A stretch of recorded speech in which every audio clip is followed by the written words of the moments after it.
baina etikaren ikuspuntutik, eta interesgarria da, bueno, eta ikusiko dugu, debe ser. Pues buenas tardes, hoy venimos para hablar de economía desde la ética y uno de los temas que se plantea es la banca ética, que parece que es como un oxímoron, ¿no? Que es una cosa de la banca y ética, pues en fin, no me encaja muy bien, ¿no? Si miramos los resultados de los últimos, de las bancas tradicionales, pues de ética no tiene nada, pero bueno, no, él sí que plantea eso. Bueno, él es Alberto Lafarga, viene de Pamplona y colabora, no sé exactamente, o sea, no trabaja para FIARE, que es la banca ética.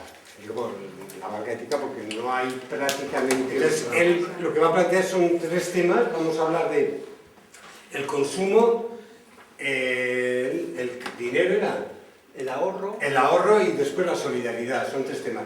Hay posibilidades, eso ya lo veremos luego, de continuar con otros tres temas. Pero de momento dijimos, vamos a ver cómo funciona esto y vamos a ver, ¿no?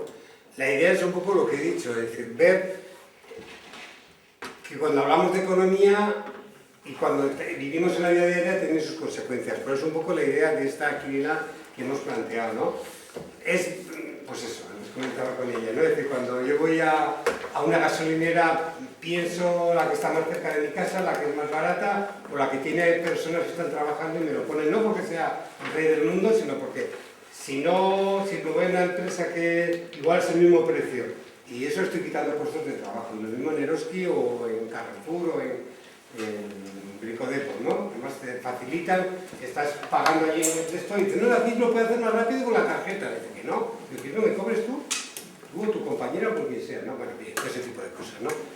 Y nada, no sé si algo más. Pues él, quiere decir, aunque él va a plantear, viene desde, es un taller que lo han planteado desde FIARE, pero que no vende el producto. Quiere decir, lo que nos interesa es el contenido de lo que él y los argumentos que él nos va a plantear, ¿no? Adelante. Vale, pues lo explico un poco. En principio decir eso, que en lo que es FIARE Banca Ética hay un equipo de voluntarios donde yo participo, que llamamos el GIT, el Grupo de Iniciativa Territorial, que tenemos una función, asumimos una función que básicamente es tratar de promover las finanzas éticas, entendidas en su conjunto, como iré presentando, pues entre la ciudadanía. O sea, entendemos que el mundo del dinero es tan importante como el de cómo hago la compra en el Eroski o cómo decido manejarme con el consumo del gasoil en casa, en mi coche, y tan importante como eso es ver que en el tema económico estamos todos los días tomando decisiones y sin embargo parece como que muchas veces eso no forma parte de nuestros criterios éticos, sino que lo del dinero, vamos a ver, no tocarlo demasiado.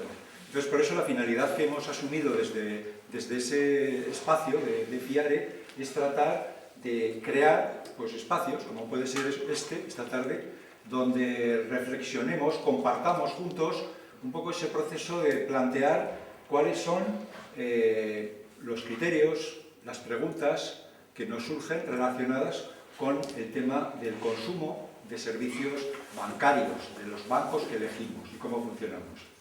Entonces lo que hicimos en ese grupo que digo de FIARE, planteamos un taller y dijimos, bueno, queremos hablar de economía, pero claro, cuando se nombra esa palabra todos pensamos, pues eso, en el gobierno, en las grandes decisiones económicas y sin embargo, para nosotros lo importante era poder hablar como ciudadanos de aquello que nos toca en el día a día. Por eso planteamos un taller de economía de día a día, del consumo doméstico, de cómo utilizamos el dinero en nuestras casas, en nuestras economías familiares, en nuestros círculos cercanos. Eso lo hemos planteado en 6 módulos. Hoy la idea es, acordamos con Josu, profundizar, presentar 3 de ellos. Pero de antemano ya digo que hay otros 3 que veremos a ver, depende del grupo, si en otro momento, pues dentro de un mes, 2 o el año que viene, os apetece el tratarlos y podríamos seguir profundizando en ellos. Ya digo que el objetivo todo el tiempo es no tanto el hacer una presentación muy técnica, muy informada de cada uno de los temas, porque yo además no soy un especialista en temas de economía, sino crearnos espacios de diálogo. Entonces, los enfoques que queríamos hacer hoy serían tres, como ya os anunciaba Josu, porque serían como tres patas fundamentales de la gestión económica que cada uno hacemos en nuestra casa. Una es el consumo entendido en su sentido amplio, ¿dónde gastamos los dineros? En definitiva, no hace falta mucha explicación, yo creo que es claro ese capítulo. El segundo es el ahorro desde esa perspectiva simple que es, oye, hay que pensar que mañana igual tengo un problema, igual mi hijo necesita, igual tenemos una necesidad y entonces, claro, un poquito de colchón hay que tener, ese sentido del ahorro. Y la tercera pata que hoy hablaríamos sería la solidaridad, que plantea, yo creo que en este sentido, como un enfoque ético, es decir, yo vivo la economía solamente desde mis necesidades o las necesidades de mis personas cercanas, pues de mi familia, mi núcleo familiar, o soy una persona que he incorporado a otros. Y entonces el tema de la solidaridad forma parte de mi negocio familiar, de mis cuentas cotidianas. Entonces, ese enfoque. Veréis cómo al abordarlo en conjunto, la intención es que también nos fijemos en las proporcionalidades. O sea, porque hay un poco de todo. O sea, cuando vas hablando de esos temas te das cuenta de que cada persona somos de una manera. Y bueno es que así sea, esa diversidad, ¿no? Hay personas para las cuales el ahorro, sobre todo jóvenes hoy, ¿no? El ahorro, o sea, carpe diem, vivamos al día, olvídate, ¿para qué quieres ahorrar? Si mañana vete a saber lo que pasará. Sin embargo, otras culturas o otras personas, pues el sentido del riesgo, pues lo tienen o lo tenemos más incorporado y entonces, coño, hay que tener siempre como una carta guardada por si acaso pasa algo. Y entonces ese ahorrar está muy metido pues, en la cabeza, ¿no? de muchas personas. Bueno, veremos cómo hay como cosas diferentes. Bien, entonces, luego, como decía, hay otros 3 capítulos que no los vamos a hablar hoy. Con otros grupos los hemos avanzado ya, que son el tema de los impuestos. Evidentemente, si hablamos de dinero, los impuestos es un capítulo muy importante. Es decir, está claro que todas las personas estamos pagando impuestos, de buena gana o de mala gana, pero todas estamos sometidos a una política fiscal en nuestro país, en nuestro ayuntamiento, en nuestra comunidad, y eso pues también es motivo interesante de reflexión y de coloquio. ¿Son justos esas políticas fiscales? ¿Realmente sirven para producir ese estado del bienestar que necesitamos? ¿O no? ¿O dónde se cae? Bueno, en fin, ya veis que es todo un mundo, ¿no? Muy interesante, en los 2 grupos donde ya lo hemos trabajado ha sido muy intenso. Y luego hay otros 2 capítulos bastante relacionados, que son el tema de la inversión. Veréis ahora cuando hablemos de las funciones del dinero, cómo en nuestra sociedad, además de los usos habituales del dinero, se ha incorporado, casi sin darnos cuenta por la puerta de atrás, un uso del dinero que es el dinero para producir dinero. Entonces, ese sentido de la inversión que nos lleva al escenario que hoy tenemos en el mundo, ¿no? Donde el 90% prácticamente de los movimientos económicos que se producen son financieros, no son producción de bienes materiales, sino que son movimientos financieros en la bolsa o en distintos productos. Entonces, claro, ese uso del dinero para producir dinero, pues también exige una reflexión, porque, vamos a ver, hablaremos de cosas muy sencillas, como son los fondos, ¿no? O un depósito o un fondo de inversión. Uno puede tener contratado con su banco, con su caja, igual incluso no distingue muy bien. O sea, ¿qué diferencia hay entre tener un depósito, es decir, a plazo fijo, por 1 año, por 2 años, o ese que me ha hablado un amigo que hay un fondo de inversión que puedo meter allá un dinero y que además dicen que da mucho? Pues ese tipo de reflexiones que nos parece que es muy interesante. Ahí entran conceptos pues muy de debate, ¿no? Como es el sentido de patrimonial, ¿no? El sentido de creación de patrimonio, que es el sentido económico de una persona. Es crear un patrimonio para aquellos que vienen detrás, para mis hijos, patrimonio económico que luego transmito y que por tanto es que, fíjate, entonces el impuesto de sucesiones que han puesto, pues es que eso es una faena, porque bueno, no sé. Solamente es eso, adelantaros como que hay todo un mundo detrás de cada uno de estos aspectos que es tremendamente rico para el debate. Y sobre todo es rico porque todos tenemos opinión, porque todos los adultos estamos realmente pues con nuestro banco, el que sea, y allí pues tenemos lo que sea. Y el último, la vivienda, que es un tema, claro, para nosotros muy importante, puesto que cuando hablamos de inversión, la vivienda hoy es un gran problema en este país, en todas las zonas, más en ciudades grandes como Madrid o Barcelona, pero también en nuestras zonas. Y sobre todo cuando pensamos en sectores muy concretos como pueden ser los jóvenes, o pensamos en sectores más marginales como pueden ser migrantes que se están incorporando a nuestra sociedad y que pueden acceder a una vivienda pues resulta difícil. Bien, pues como digo, este es un poco el enfoque de todo el taller que hemos planteado, pero como creo que os dais cuenta, ¿no? es tremendamente complejo, con lo cual vamos pasito a pasito. Hoy enfocamos la primera parte y Dios dirá lo que venga después. Bien, como introducción, simplemente decir, claro, hablamos de economía, hablamos del dinero. Y hoy en día hablar del dinero ya como que va planteando una diversidad de cuestiones que hace 50 años pues no se planteaban. Tradicionalmente en los libros de economía el dinero es un instrumento de intercambio, es un instrumento de medida del valor de las cosas, es un instrumento de ahorro, de reserva de riqueza. Claro, es muy difícil, yo digo, bueno, pues estamos en Tudela, ¿no? Tengo, pues no sé, cualquier producto agrícola, que sea, unos más perecederos, patatas, manzanas, trigo, menos perecedero, pero claro, si yo quiero ahorrar, hoy en día nadie se plantea guardarse un granero de manzanas, ¿no? Sino que el dinero es el instrumento que tenemos para esa reserva de riqueza. Bien, y decía como interesante, precisamente por los derroteros a los que nos lleva, cómo hay esa función añadida del dinero para producir más dinero, puesto que tiene unas consecuencias, yo diría, muy críticas para cómo funciona nuestra sociedad. El enfoque, desde luego, no es tanto analizar la sociedad, como ya antes decía, sino que es sobre todo ver en el ámbito de nuestras decisiones personales qué es lo que está a nuestro alcance cuando hablamos de esa función que se ha añadido al dinero. Entonces decía, el primer capítulo, el consumo.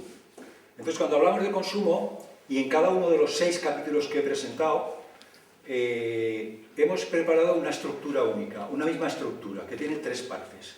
Una primera parte, que es, como veis allí, el enfoque del tema. Cómo queremos enfocar el tema, en este caso, del consumo. Una segunda parte, que es la que para nosotros, como desde FIARE, desde Banca Ética, nos interesaba mucho, es qué aportan las finanzas éticas en ese ámbito, en este caso del consumo. Y en tercer lugar, unos retos, pero unos retos colectivos.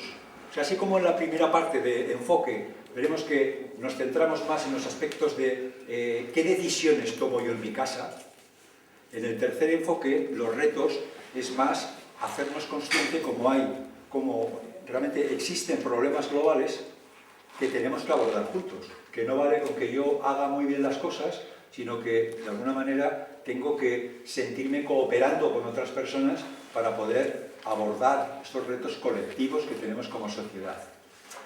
Entonces, en concreto, cuando hablamos de consumo, ¿de qué estamos hablando? ¿Cuál es el enfoque? Pues la cuestión es hacernos consciente cómo aquello que estamos consumiendo, aquellas decisiones que estamos tomando todos los días en consumo, están guiadas por unos criterios personales, que igual los estoy compartiendo con otros colectivos y formo parte hasta de una cooperativa de consumo o un grupo donde hablamos de estas cosas, o como ahora os ha presentado Pachi, una encuesta donde desenmascara un poco con qué criterios estamos tomando decisiones cotidianas. La encuesta que ha presentado Pachi, que os ha repartido, creo que ha repartido a todos ya, ¿no? Busca precisamente eso. Oye, nos hacemos conscientes de cómo esas pequeñas decisiones corresponden a un modelo de consumo. Puede ser un modelo en el que los límites que yo pongo a mi consumo sean mi poder adquisitivo. Bastante habitual, ¿no? Yo consumo aquello que me puedo permitir. Si me puedo permitir ir a Canarias, ¿por qué me voy a quedar en un paseo por Urbasa, por voy a Canarias. Y no te digo ya, si ya planteas, oye, pues hasta el Caribe, yo puedo ir, porque estoy ganando dinero, pero puedo ir al Caribe, pues me voy al Caribe, ¿no? Ahí, además, vuelos baratos, o sea que... Es decir, el criterio puede ser un criterio tan simple como mi poder adquisitivo. Claro, ¿de qué estamos hablando aquí? Estamos hablando de cuando queremos que esas decisiones no sean solamente de si puedo o no puedo permitírmelas, sino cuando yo ya me planteo el incorporar criterios que pueden ser medioambientales, que pueden ser éticos, que pueden ser de solidaridad con otros colectivos, y entonces yo ya en mis decisiones de consumo estoy comprometiendo mi vida de alguna manera. Porque claro, ya digo, sí, yo podría ir a Pamplona en mi coche solo, o podría ir en el autobús. Pero claro, si yo tengo una conciencia medioambiental, algo me dice, oye, pues es que claro, las emisiones que yo voy a producir yendo con mi coche solo son 3 veces más o 4 veces más que si voy en el autobús. Con lo cual, si yo tengo un criterio de consumo que incorpora aspectos medioambientales, pues indudablemente estoy tomando decisiones en ese sentido, regidas, dirigidas por ese criterio. Yo creo que es muy sencillo, ¿no? No hace falta darle muchas vueltas, ese enfoque, ¿no? Y ahí, claro, ¿qué oportunidades existen hoy de modo un poquito organizadas, diría yo? Pues criterios como el consumo de proximidad. ¿Tiene sentido que estemos comprando cerezas de Chile ahora mismo, en el mes de febrero? Pues hay, yo no sé las fruterías cerveceras, supongo que habrá también, pero en Pamplona hay, o sea, cerezas, que puedes ir y comprar cerezas, valen a 12 o 14 euros, no sé cuánto, pero como me lo puedo permitir. Es más, hay bastante ignorancia. Me ha chocado cuando hablo de estos temas que hay personas que el problema es la ignorancia, es decir, que ni saben que viene de Chile, ni le preocupa, y por tanto, claro, pues yo veo, me gustan las cerezas, hay cerezas, oye, pues me compro unas poquitas porque me doy el gusto, pues bueno. En fin, criterio de proximidad es muy importante y además está bastante de moda actualmente, es decir, yo creo que se ha producido una sensibilización significativa en nuestros entornos, ¿no? Y somos más conscientes de esa importancia. Ahora mismo las huelgas de los agricultores están hablando de eso, ¿no? Ciertamente, están hablando de otras cosas, muchas cosas, pero cómo realmente están entrando productos que vienen producidos en condiciones, vete a saber cuáles, que no tienen nada que ver con las reglas de juego de la Comunidad Europea. Claro, por precio elegimos aquellos productos que vienen de fuera y no utilizamos esos productos que tenemos en la puerta de casa, que se están produciendo en la puerta de casa. Bueno, criterios de proximidad, criterios de decrecimiento. Hay colectivos, y es posible que entre vosotros haya personas que han incorporado en sus principios éticos pues esa visión de hacernos conscientes de que a este ritmo de consumo que llevamos como humanidad, pues esto lo destruimos en 4 días. Entonces, hay quien pues, está incorporando esos criterios. Comercio justo relacionado con, en este caso, con la solidaridad o la ética exigida a los sistemas de producción. En otros países, normalmente con el café, con el cacao, ese tipo de productos. Criterios de austeridad corresponden también a decisiones éticas.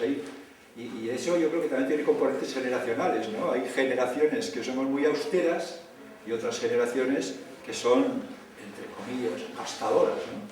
Bueno, pues es la forma de entender la vida o de entender el consumo. Yo creo que mis padres, desde luego, eso de tirar a la basura comida, pues eso era pues, un crimen, ¿no? Sin embargo, hoy estamos tirando a la basura pues, 1/3 de la producción agraria que compramos, ¿no? O sea, pues bueno, consumo ecológico es otro campo, ¿no? Otro campo de decisión donde el alimento le exijo que tenga un sistema de producción. Bueno, simplemente es por enfocar el tema, es decir, como el tema de consumo no es baladí, o sea, y el hacernos conscientes de que estamos tomando decisiones todos los días cuando vamos a comprar. Y podemos elegir con criterios éticos o podemos elegir, pues no sé, pues yo diría, pues con falta de criterios, que puede ser a veces la propia comodidad, porque no te lo ponen fácil. O sea, hay muchas veces que tú vas con una voluntad férrea, es decir, yo quiero hacer un consumo responsable, y llegas al supermercado o a la tienda y es que o te pegas allá 2 horas leyendo etiquetas o no sabes si estás comprando el espárrago de aquí o el de China o el de Perú. Es que te vuelves loco porque la letra, o como no lleves las gafas, no te enteras. Entonces, es cierto que esas dificultades tienen unas consecuencias, y es que los consumidores o estás muy concienciado o si no, pues es muy fácil seguir esa corriente, digamos, de consumir un poco pues, lo que te ofrecen, lo que está más a mano, ¿no? Entonces, el enfoque es un poquito ese, ¿no? Esa conciencia de ver en cada decisión que tomamos de consumo existe un criterio que estamos aplicando. Existe, aunque sea el criterio de no aplicar ninguno, eso ya es un criterio, ¿no? Entonces esa conciencia nos parece que es interesante pues, ponerla un poco sobre la mesa, ¿no? Segundo aspecto, el mundo del consumo de servicios bancarios. Claro, ¿qué ocurre? Pues que la banca, o sea, nadie, me imagino, nadie de aquí tenemos la nómina o la paga de jubilación o el dinero que sea debajo del colchón. Lo tenemos depositado en una caja de ahorros, en un banco, en una cuenta corriente, y entonces, claro, también nos convertimos en consumidores de esos servicios que me está prestando pues, una entidad bancaria. ¿Qué ocurre? Pues que si yo resulta que soy una persona que ha desarrollado una conciencia ética en el consumo, antes lo decía en la introducción, ¿qué pasa? ¿Que lo de banca ya no cuenta? ¿Eso ya no hay decisiones que tomar? Claro, lo cierto es que el banco que yo elijo es un banco que actúa de una manera determinada. Yo puedo elegir uno u otro. ¿Cómo estoy eligiendo yo mi banco? O mi caja de ahorros. Muchas veces simplemente por inercia, porque es la oficina que hay en la puerta de casa, o porque, oye, pues como antes era Caja Navarra, luego ha sido la Caixa, pues sigue, pues ¿qué más da? Pues tira, ¿no? O porque, qué sé yo, pues mi padre era del Santander y ya me hizo una cartilla de joven del Santander y ya estoy en el Santander. ¿Pero por qué estás en el Santander? Es que hay otra cosa. Sin embargo, es relevante, es tremendamente relevante. Porque, claro, la banca funciona de una manera o de otra. Yo puedo tener una banca que está financiando, por ejemplo, armas. Claro, si te dicen, no, es que tu banco, te señalan, es que tu banco está financiando armas ahora en Gaza. No, eso ya, yo no quiero eso. Bueno, pues enterémonos directamente. Es decir, que la decisión, ese es el mensaje un poquito, ¿no? La decisión de elegir el banco en el que estás, pues tiene el mismo tipo de trascendencia que decidir si compro chocolate de comercio justo o del convencional. Está en el mismo rango de decisión personal. Y sin embargo, claro, la trascendencia es mucho mayor. Entonces, desde Finanzas Éticas, ¿cuál es el mensaje que transmitimos? Pues que realmente hoy existen unas oportunidades. Existen unas oportunidades porque sí que hay una serie de bancas, entre ellas está FIARE, que es donde yo estoy como voluntario, que lo que te ofrecen es un estilo de hacer gestiones bancarias. Iré comentando algunas de ellas pues para que conozcáis, ¿no? No sé si conocéis algunos, igual hasta sois socios ya o clientes o eso. Pero bueno, lo importante es que el mensaje es que en la banca tradicional pues hay, pues yo diría, una falta de criterios para aplicar el modo de hacer banca, porque son exclusivamente criterios económicos. O sea, si tú te vas a un banco convencional, o sea, un cliente va y dice, bueno, oye, que yo quiero hacer un depósito, ¿no? ¿Y qué es lo que surge en esa conversación? Básicamente, ¿cuál es el interés? ¿Qué interés tiene? ¿Cuánto me vas a pagar?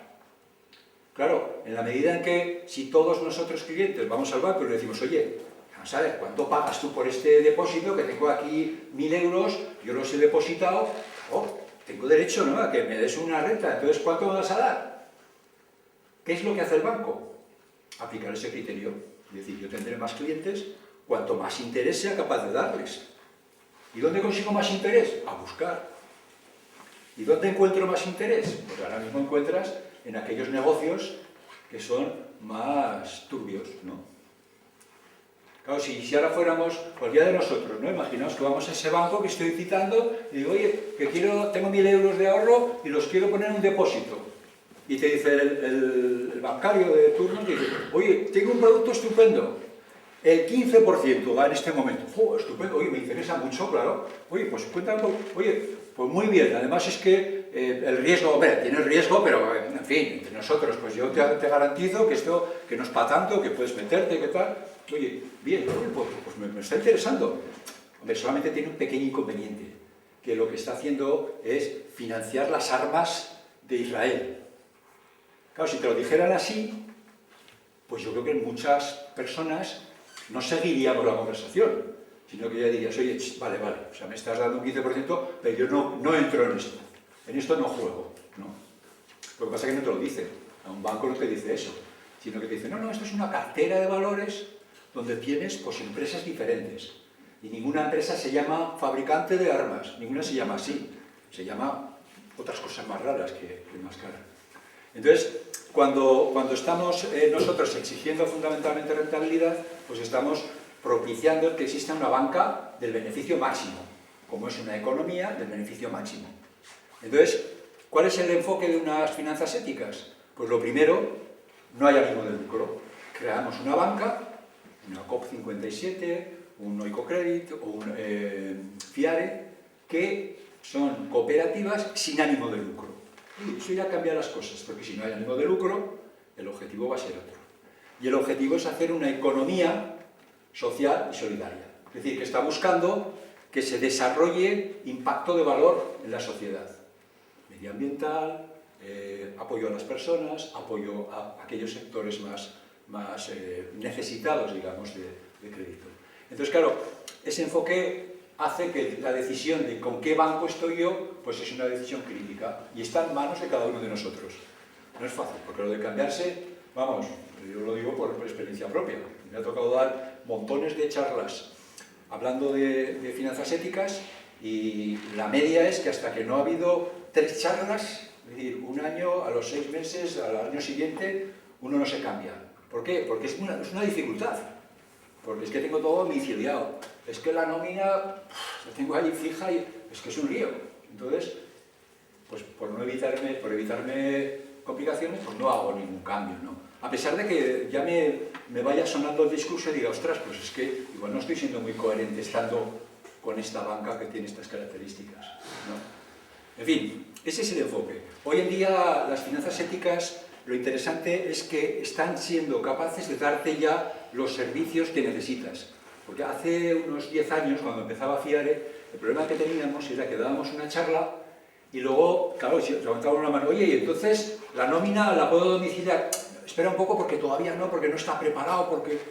Ahora no, ahora mismo, por ejemplo, FIARE pues te ofrece tener una cuenta corriente, donde puedes domiciliar tu nómina, donde puedes hacer transferencias, donde tienes una tarjeta de pago, de débito o de crédito, con la que funcionar y bueno, pues todos esos servicios te los está ofreciendo. Es decir, que aquello que estás haciendo con tu banco normal, lo puedes hacer hoy también con una banca ética. Sigo, tercer bloque. ¿Sacar dinero también con una tarjeta? Sí, con la tarjeta puedes sacar dinero en los cajeros de laboral y de rural. Cuando depende, tienes uno gratuito o 2 gratuitos al mes, depende si eres socio o no eres socio. Esos detallicos. Incluso hay experiencias, se está viendo, de cooperativas que lo que hacen es utilizar su propia cuenta como cooperativa como cajero, digamos, para sus clientes, que les permite, como hacer Eroski con los clientes, que puedes sacar dinero también con la tarjeta. Pues eso se puede hacer también. Pero bueno, ahora mismo sí, eso se puede hacer. Retos relacionados con el consumo, que nos parecía que eran interesantes. Seguro que cuando hablemos igual salen otros distintos. Desde luego uno es el consumismo. Y está claro que el consumismo es el modelo actual, todos entendemos lo que quiero decir con consumismo, ¿no? Es el modelo actual de nuestra sociedad, donde el criterio que la mayor parte de la población está utilizando para consumir es, si puedo, pasto. Entonces, claro, si no hay conciencia medioambiental, pues pasa lo que está pasando.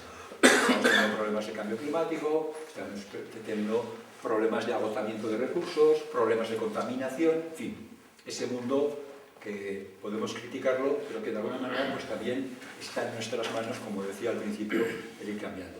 ¿Cómo se aborda un reto de este tipo? Pues indudablemente, como he dicho al principio, cada uno solito, nada. O sea, está claro que este tipo de retos ya tienen que ser iniciativas colectivas, ¿no? O políticas, donde o bien un partido político o bien un colectivo social pues aborda el ver cómo puede contribuir a luchar, a reducir ese impacto que estamos produciendo con ese modelo de consumo y desarrollar esa sensibilidad, que posiblemente los que estáis aquí la tenéis, ya de criterios éticos, como antes he citado, en el consumo. Hay otros retos que también nos parecen muy interesantes, como es la evolución que está llevando el propio dinero, el dinero electrónico. O sea, la desaparición del dinero físico, que yo no sé, bueno, aquí todos somos un poquito ya entraditos en edad, pero para los jóvenes, ahora mismo es que tú ves que van a pagar una fotocopia de 10 céntimos con la tarjeta. Entonces, eso se está imponiendo. Y eso está llevando a que, en definitiva, la expectativa es que el dinero físico desaparezca y que entonces tengamos todo un dinero electrónico. Eso tiene unas consecuencias muy interesantes para el debate, desde el punto de vista del control, de las personas, de los flujos de gasto, todas esas cosas. Entonces es interesante para hacernos conscientes. Tiene una consecuencia también grave en el sentido de brecha digital. Claro, los jóvenes no tienen ningún problema, o sea, se lo saben todo, y dicen, oye, pues si no me pones un bizum, ni si una transferencia, y te lo hacen todo. Pero claro, una persona que va cumpliendo años, igual resulta que eso del bizum le queda un poco grande, o eso de ir con la tarjeta y pagar todo, pues no le gusta, o en fin, también eso es algo a tener en cuenta. Y otro reto que nos parecía interesante poner sobre la mesa es el modelo de compra online, que está progresando, sabéis, de una manera impresionante. Está destruyendo lo que es el comercio local y se presenta como el modelo que se va a apropiar, digamos, de las transacciones comerciales pues en muy poco tiempo, en muy pocos años. Ahí está el modelo Amazon y bueno, pues también exige, pues eso, pues ¿qué hacemos con eso, no? ¿Qué hacemos con eso? Vamos a asistir simplemente impasivos a ese proceso que cuando destruya todo el comercio local, evidentemente pondrá las condiciones de cómo compramos o dejamos de comprar, o pensaremos alternativas, igual hay alternativas y podemos pensarlas y trabajarlas. Bien, el segundo enfoque es el enfoque del ahorro. Como decía, el ahorro, lo que quería decir es que lamentablemente en muchas familias, en muchas economías domésticas, no se plantea, porque no se puede. Porque hoy en día hay muchas familias que no llegan a fin de mes. Entonces, claro, dicen, no, es que el ahorro, vamos a hablar del ahorro. Y en determinados círculos dicen, bueno, vamos a ver, muchacho, ¿de qué me estás hablando? ¿Qué es eso? Pues es que no llego, ¿no? Entonces yo creo que es una primera toma de conciencia que es interesante. Y por respeto a muchas personas, que igual no son los que estamos aquí, pero sabemos que existen y que están cerca de nuestros entornos, pues es interesante y es importante decirlo. El concepto del ahorro, como antes se ha adelantado, es un planteamiento muy simplista el que hacemos en este capítulo, que es simplemente entendemos el ahorro como esa previsión del riesgo. O sea, cualquier persona tenemos una percepción del riesgo que tiene el mañana y entonces, pues si tenemos capacidad de ahorro, pues procuramos, ¿no? Es decir, vamos a guardar un poquito de dinero, pues por si acaso, para que eso pues, me permita resolver esos problemas. Plantea un problema importante y es el que el ahorro lo hacemos en dinero y el dinero está sometido a unas fluctuaciones que sería muy complejo aquí meternos en detalles, pero es lo que a grosso modo llamamos la inflación. Y de hecho venimos de una etapa donde hemos tenido inflaciones pues muy importantes.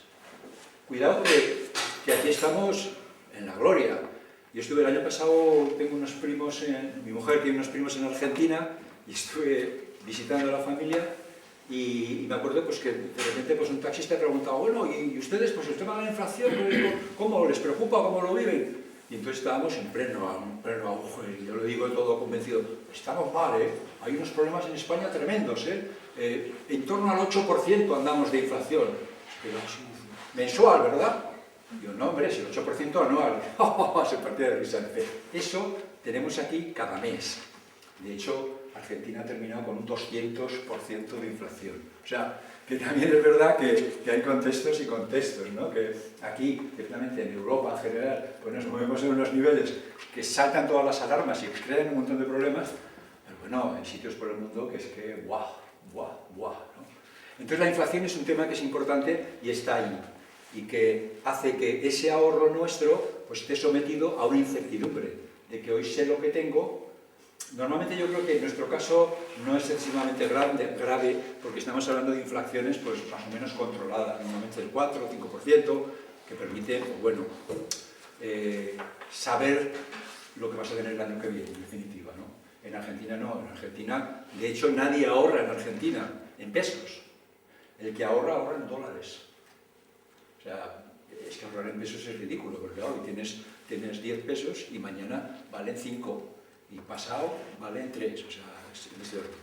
Bien, en ese sentido decía que la parte de las finanzas es muy interesante, porque cuando hablamos de ahorro, hay una función de la banca que casi se ha olvidado, porque se ha metido en las altas finanzas, y sin embargo es la que ha sido tradicionalmente, que es la intermediación bancaria. O sea, fijaos si es bonito el hecho de que yo digo, oye, pues yo quiero ahorrar por si acaso, y entonces he ahorrado 1.000 euros. Y entonces hablo con mi banquero y me dice, bueno, ¿y los necesitas? ¿Cuándo los vas a necesitar? No sé, yo creo que en un año no los necesito. Oye, pues entonces, si quieres, puedes hacer un depósito a un año y ese dinero, ese banco puede utilizarlo para dar crédito a personas que lo necesitan ahora. Esa ha sido la función básica, sobre todo cuando ha nacido, pues, lo que podemos conocer, ¿no? las cajas rurales, la caja laboral, que la función básica con la que nacen es la caja rural, por ejemplo, pues es la mediación en el sector agrario. Es decir, hay un ahorro, y entonces ese ahorro que sirva para que quien necesita dinero en el sector pues pueda aprovecharlo, invertir, hacer ese gasto en lo que sea, o en el tractor o en el comprar el abono de campaña, o sea, lo que sea. Pero es muy interesante, yo creo que esa función del banco, esa función básica, que como digo, es la que más importa. Y cuando hablamos de finanzas éticas, es la única que hace. Una función de intermediación bancaria. O sea, no se mete en todo ese mundo de los fondos de inversión, de las altas finanzas. No le interesa ese mundo. El que le interesa es el que sirva para crear apoyo, para apoyar a esa iniciativa de las personas, pues para seguir trabajando, en definitiva. Entonces, esa función de intermediación bancaria es como digo, es muy interesante y es muy importante. Claro, cuando hablamos de finanzas éticas, lo que hay es, lo que digo, un modelo en que ese conceder crédito tiene una personalidad propia. ¿A quién se concede crédito? Pues se concede crédito a la economía social y solidaria. Es decir, pues ese que está metido pues, en cambiar un poco el mundo, ¿no? Que dice, no, yo es que voy a hacer una inversión en una tienda en ecológico, o yo es que voy a hacer una inversión en temas de energías renovables, o yo voy a hacer una inversión en un tema de cultura, o sea, todos esos aspectos que entendemos que son los que tienen un impacto positivo en las personas. No me meto en inversiones dudosas o en inversiones igual muy rentables, pero que posiblemente, pues claro, pues no casan con mis principios éticos, los que estaba antes citando. He dicho lo del armamento. Otro campo muy interesante es el de las energías, ¿no? La energía es un tema clave. Entonces, claro, si resulta que mi banco sigue invirtiendo en pozos petrolíferos, luego yo no voy a ir a la manifestación contra el cambio, o sea, con el tema del cambio climático, porque claro, es una contradicción, ¿no? O sea, mi dinero está sirviendo para financiar las instalaciones petrolíferas de donde sea, de Arabia o donde sea, y sin embargo yo estoy ahí, pues eso, reivindicando un mundo sin energías fósiles. Esa necesidad de coherencia es la que te brinda estas posibilidades, ¿no? Entonces, en este sentido, por ejemplo, lo que decía con FIARE, ¿qué aporta a este nivel, ¿no? El depósito, los depósitos. Muy importante diferenciar un depósito de un fondo. ¿Todo el mundo tiene claro la diferencia? Alguien dice que no. Vamos a ver, un depósito, hay una definición que es muy importante. Está garantizado por el Fondo de Garantía Bancaria y por el Estado, por tanto, está garantizado hasta 100.000 euros por cada persona, en cada entidad bancaria. Eso está garantizado. Un fondo no. Un fondo es una operación de negocio con un riesgo de inversión y allí no hay ninguna garantía. Ese es un primer criterio que es importante. Un fondo corresponde a ese criterio de intermediación bancaria, es decir, que yo durante un año le dejo ese dinero a mi banco para que pueda prestar créditos a personas que lo necesitan. Ese es el objetivo del depósito. El fondo no. Un fondo es un producto bancario que tiene una cartera de clientes que son normalmente multinacionales, normalmente grandes empresas que cotizan en bolsa y que, ¿qué hace el banco con ese fondo? Pues negociar, lo típico chiste de compra, vende y está, pues eso, a través de un agente bancario haciendo ejercicios de ese tipo para conseguir pues que el beneficio sea lo máximo posible. El banco siempre gana con los fondos, porque a ti te va a pagar los beneficios menos sus costes de mantenimiento. Y sus costes, si el fondo pierde, el banco no pierde, sus costes se descuentan también. Es decir, si un fondo de inversión que dice, no, pues que este año se ha quedado en -5, bueno, pues para ti es -7, porque el 2% de gasto te lo incluye el banco.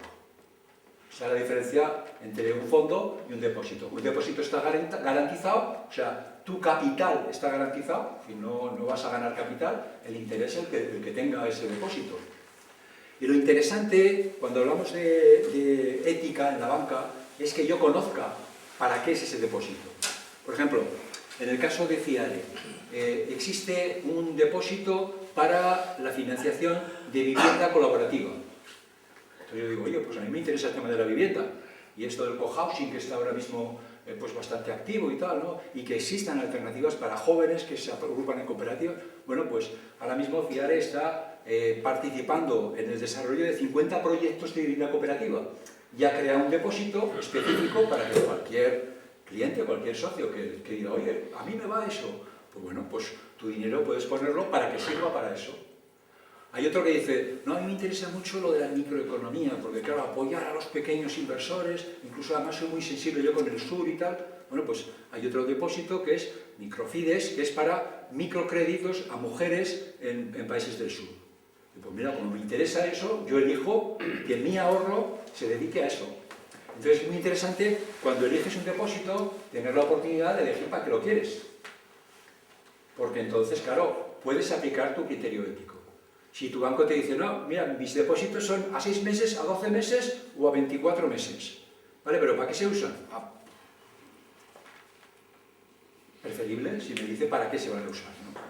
Bien, sigo. ¿Cuáles son los retos relacionados con este tema del ahorro? Pues como estaba diciendo, los retos relacionados es en qué se usa ese ahorro, en qué usa la banca ese dinero.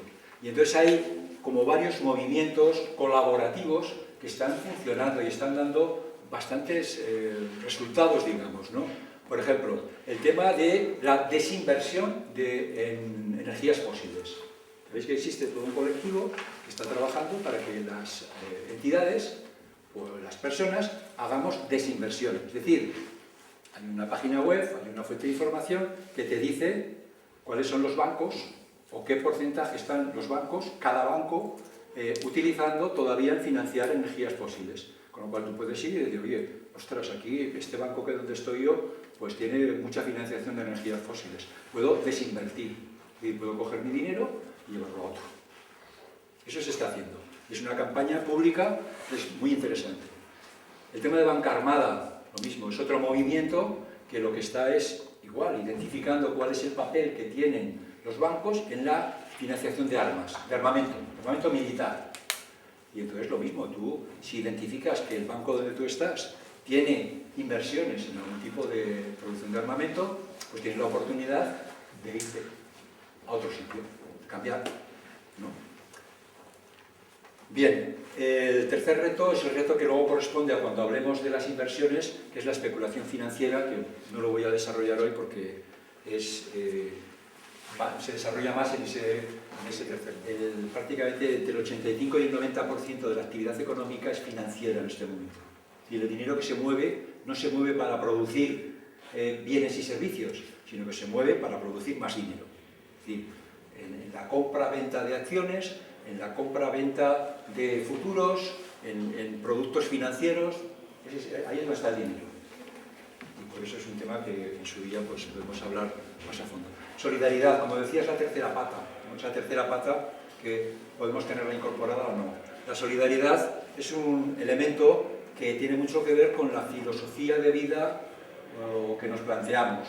O sea, podemos vivir como sociedad una etapa, digamos, egocéntrica, en que el planteamiento es individualista, que cada uno se busque la vida, cada persona, como somos tan libres y tan individuales, pues cada persona tiene que velar por su porvenir, su gestión, su economía, tal, ¿no?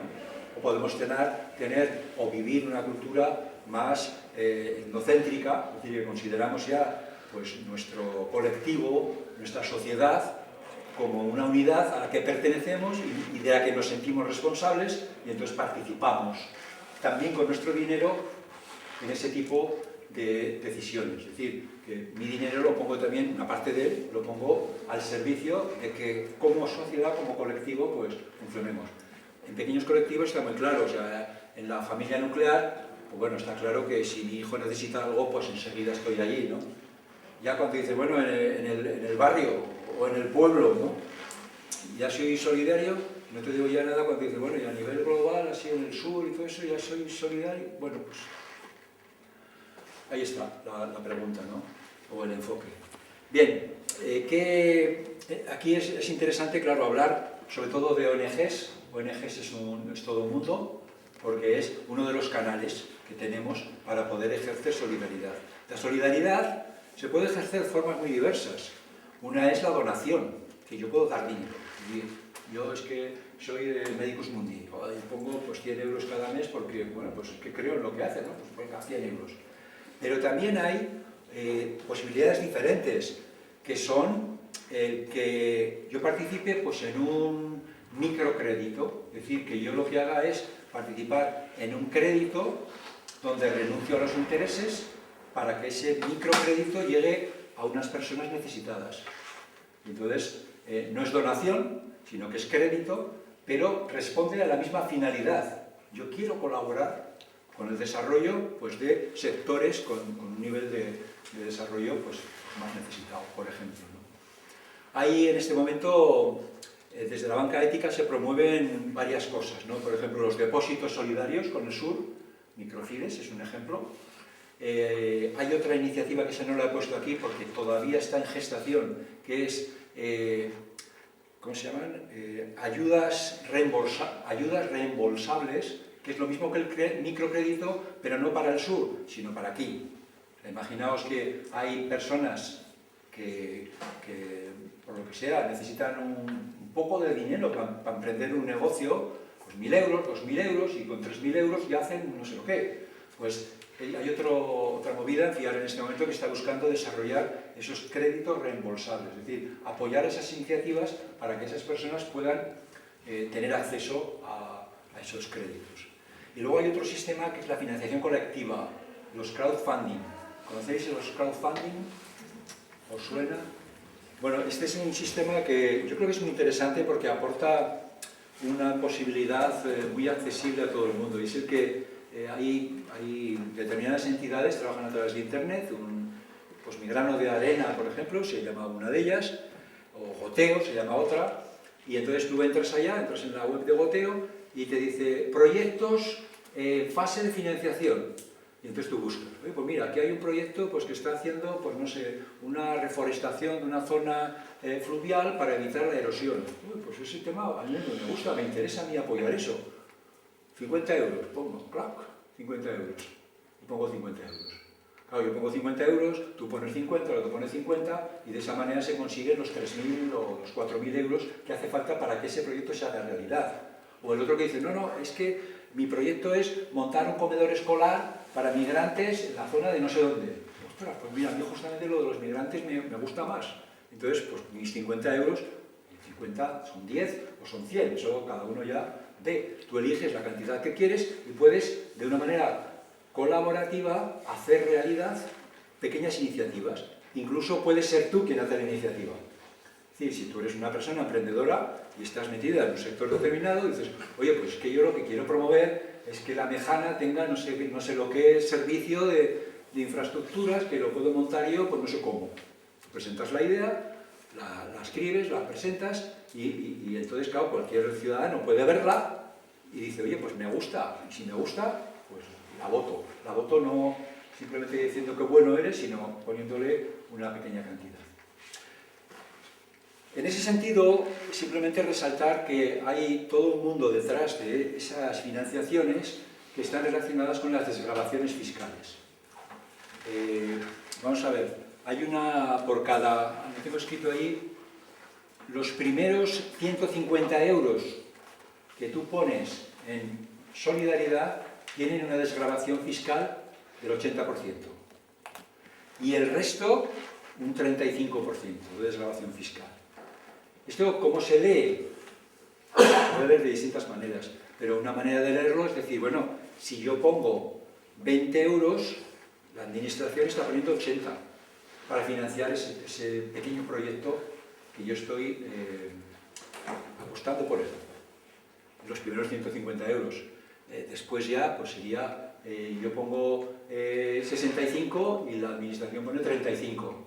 Pero la desgravación fiscal es un sistema que en este momento, yo creo que afortunadamente está operativo, que hace que la administración se haga solidaria con aquello que nosotros elegimos. O sea, yo elijo dónde hay que gastar y, claro, si yo pongo una parte, la administración dice, venga, yo pongo un poco más. Y de esa manera se pueden financiar cosas que son interesantes, socialmente interesantes, y que, por tanto, tienen una relevancia.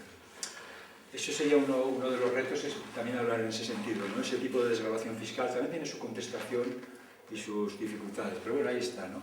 Y otro tema es el tema del patrimonio, que no voy a entrar hoy en él, porque esto forma parte también de la última sesión cuando hablamos de vivienda.